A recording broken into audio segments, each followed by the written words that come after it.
Kita beralih ke kabar lain, pemirsa. Polisi menetapkan 5 warga sebagai tersangka kerusuhan pemilu Kada Palopo, Sulawesi Selatan. Ya, 5 warga yang ditetapkan polisi sebagai tersangka adalah AT, IW, SU, SH, dan SA. Kelima tersangka yang ditangkap tersebut adalah warga Kota Palopo. Salah satu tersangka, yaitu AT, diduga menghasut massa untuk membakar dan merusak kantor wali Kota Palopo. Tersangka tersebut sudah ditangkap polisi di rumahnya pada Senin malam. Saat ini, polisi masih memburu 5 pelaku lain yang sudah diketahui identitasnya.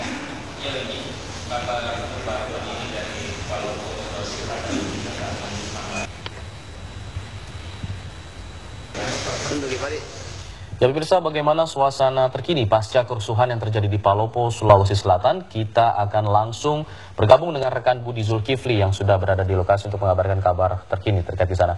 Budi, silakan.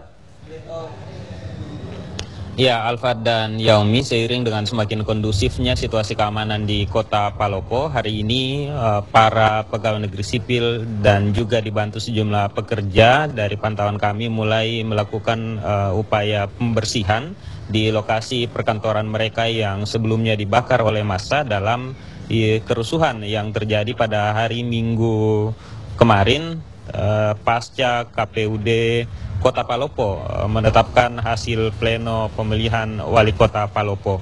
Para pekerja seperti yang terlihat di kantor wali kota Palopo mencoba untuk menyelamatkan arsip-arsip mereka yang masih tersisa karena sedikitnya 87% dari bangunan kantor wali kota Palopo hangus terbakar.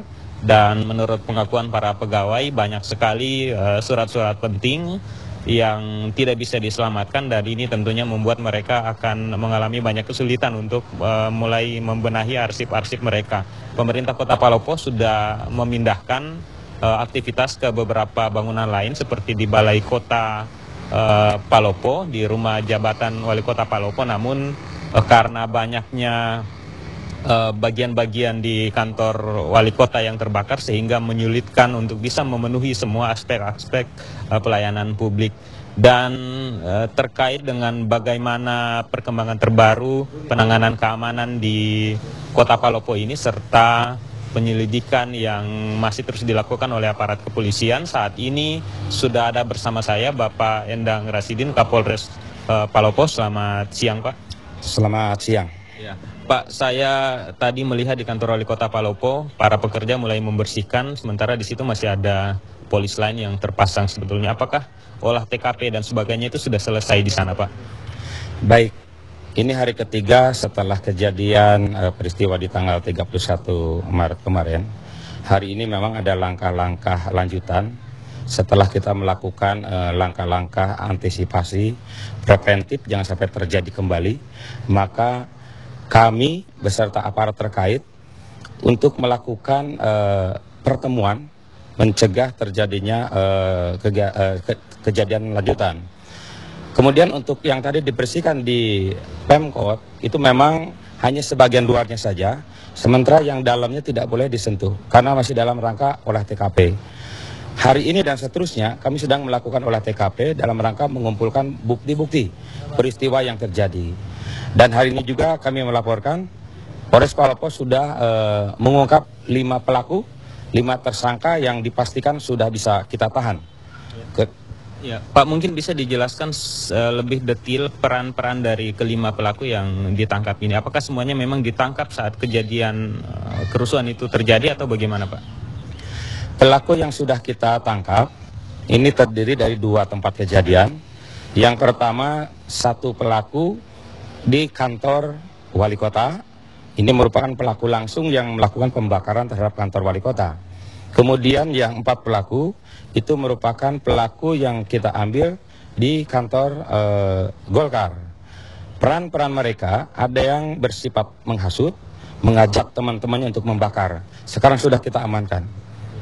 Kemudian seiring dengan semakin kondusif situasi keamanan di Kota Palopo, langkah-langkah yang sementara dilakukan oleh Polres Palopo seperti apa, Pak? Langkah yang sudah dan sedang dilakukan adalah kami sejak hari kedua pasca kejadian, kami sudah melakukan koordinasi pertemuan dengan Musbida, instansi terkait bagaimana kita mengelola situasi ke depan.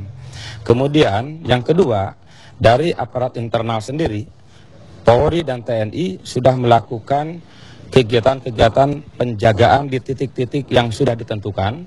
Kemudian kita melakukan patroli dalam kota, terpadu antara TNI dan Polri, patroli ke dalam kota. Sejauh ini masa-masa kandidat apakah masih ada kemungkinan mereka akan kembali melakukan konsolidasi dan berkumpul atau bagaimana Pak? Untuk masa-masa pendukung dari kedua kubu, kami yakinkan insya Allah tidak lagi mereka keluar, karena kami sudah melakukan koordinasi dengan masing-masing kandidat, baik kandidat nomor 5 maupun nomor 1. Bahkan untuk kandidat yang nomor 5, kemarin sudah kita mintakan pernyataan sikap bahwa dia bertanggung jawab masa pendukungnya untuk tidak keluar lagi. Tapi yang pasti para kandidat yang sebelumnya terkait dengan pelaksanaan pemilu Kada Palopo putaran kedua ini sudah berkomitmen ya Pak untuk tidak ada lagi aksi-aksi yang bisa merugikan banyak orang ya Pak. Saya kira sangat jelas, baik sebelum maupun sesudah ini, masing-masing kandidat punya prinsip untuk tidak melakukan yang anarkis. Ini yang menjadi pegangan kita, sehingga sejak awal kami yakin betul dengan pernyataan sikap dari kedua kandidat, didukung oleh para pendukungnya. Hingga yakin betul bahwa ini sikap-sikap yang harus kita hormati, kita hargai, bahwa masing-masing kandidat berkomitmen untuk melaksanakan pemilu damai. Baik, terima kasih Pak Kapolres. Kita berharap para kandidat dan juga masa pendukung bisa menahan diri dan menyelesaikan persoalan ini sesuai dengan jalur hukum yang berlaku. Iya, untuk sementara itu perkembangan terkini dari Kota Palopo, Sulawesi Selatan, dan sejauh ini aktivitas perekonomian di sini juga berlangsung dengan normal. Pusat-pusat pertokoan, perbankan dan sebagainya, sekolah juga sudah mulai beraktivitas seperti biasa. Kita kembali ke Yaomi dan Alfa di Jakarta. Baik, terima kasih Budi langsung dari Palopo, Sulawesi Selatan.